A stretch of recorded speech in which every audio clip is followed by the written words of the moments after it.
Committee on Constitutional, Legal and Parliamentary Affairs and Communication in response to an invitation by Joint Committee. The campaign was subsequently invited to a stakeholder conference to present the memoranda on the 8th May 2018. Following the conference, members of the campaign were invited as resource persons for the clause-by-clause review of the bill in Koforidua. This addendum provides emphasis on provisions in the bill that still needs critical attention following the clause-by-clause review. The principle is settled that the bill is to promote transparency and should apply to any sectors of any society. Nonetheless, it is acknowledged that the extension cannot be blanket as pertains in the public sector for obvious reasons. Director of Advocacy and Policy Engagement at CDD Ghana, Dr. Kojo Asante, in an exclusive interview with GNTV, is calling on Parliament to amend the Right to Information Bill set before Parliament, since the bill is to promote transparency. The issues we have raised here are important, particularly relating to exemptions. We accept that there will be exemptions because there are certain instances where information need not be disclosed to protect the public interest, and that could be national security concerns, public health, sometimes privacy issues. So those things are acceptable, but they have to be so narrow and specific so that it doesn't undermine the right itself.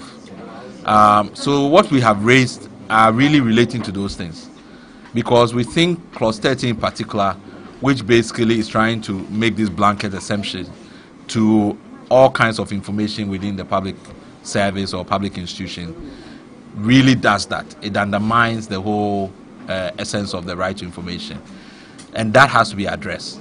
So those kinds of things, we've made very specific proposals around those things, which we think will make the bill more credible, and we know that we hope that Parliament is listening and they will do the right thing. Now, construction of an ultra-modern on-dock container and multi-purpose terminal at the Takoradi port is underway. The President of the Republic of Ghana, His Excellency Nana Addo Dankwa Akufo-Addo, yesterday cut short for construction work for the facility. GNTV's Western Regional correspondent Simon Ainsa files this report. The Ghana Ports and Harbours Authority and IBIS-TEC have executed a concession agreement on June 3, 2017 to undertake funding and development of the Takoradi Port without any recourse to the Ghana Ports and Harbours Authority for financial assistance nor government's guarantee. The facility is known as the Atlantic Terminal Services and will cost a total of $350 million. When completed, the GPHA and IBIS-TEC would own 30% and 70% shares respectively. The container and multi-purpose terminal will have the following features in its development: a 510,000 square meter of total terminal operations, 790 of quay wall and dredge depth of 60 meters chart datum to handle new Panamax vessels of 360 meters long. It will also include ship-to-shore cranes, rubber tire gantry cranes, mobile harbor cranes, reach stacker, forklifts and terminal tractors and trailers.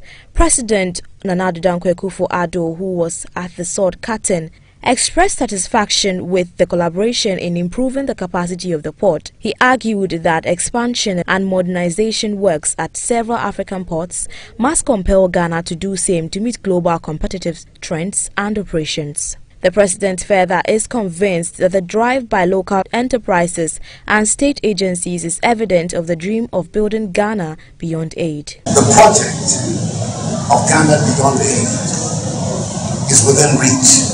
Bring the values of hard work, creativity, innovation and collaboration to develop key components of our economy.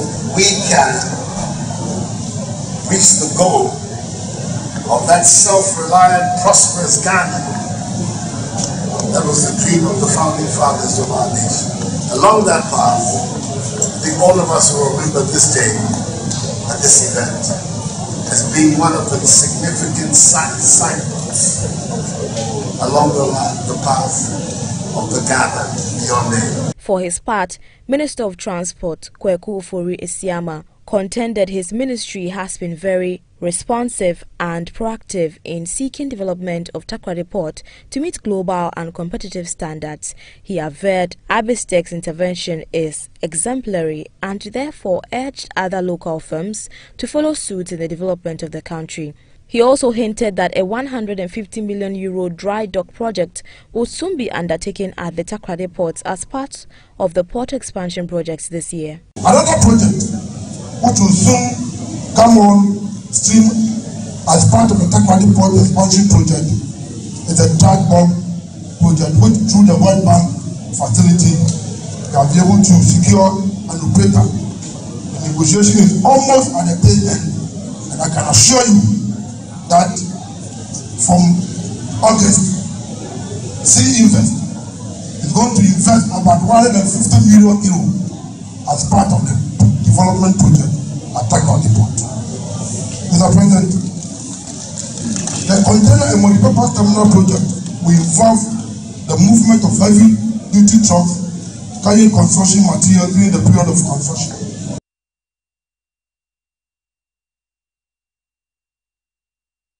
And that's all for the business blog here on the First Show Live on GNTV with me, Bryce Nana Kwasi. Amaning, learn to save and learn to invest.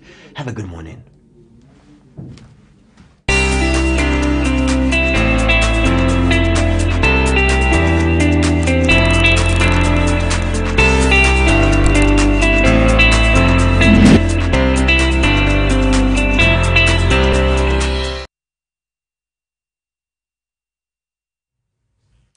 Alright, so thanks to Brad and Amaning for those business update on our business blog. As I always say, go out there and have a great business day. It's still the First Show live on GNTV. Get interactive with us on all of our social media platforms on Facebook, Instagram, and Twitter. It is at GNTVGH, and on YouTube, which we are streaming live on, it is at GNTVGH. So do not worry, you can leave your home safely and still get connected with us on YouTube. And we are inching closer to Father's Day, which is on the 17th of June, but GNTV would like to take it a step further and celebrate with you on the 15th of June, this coming Friday, which happens to be the Eid as well. So join us on Friday at 7:30 a.m. Answer some very simple questions, really very simple, because everybody deserves to be celebrated as a father. And guess what? You get to win some amazing prizes right here on the First Show. As easy as that. So join us as we celebrate fathers who happen to be our heroes, as we say here at GNTV. Our fathers are heroes. So you can get interactive with us on that as well. Hashtag our fathers are heroes. We take a breather now, and when we come back, it's still the First Show, but we'll be settling for the First Talk, where we are having a part series talk on health delivery services in the country. How equipped are we? Yesterday we had Tuesday Wahala, but today we'll be speaking to people on the other side, nurses on the field. Why do they have attitudinal problems? All of these questions will be answered on the First Talk right here on GNTV.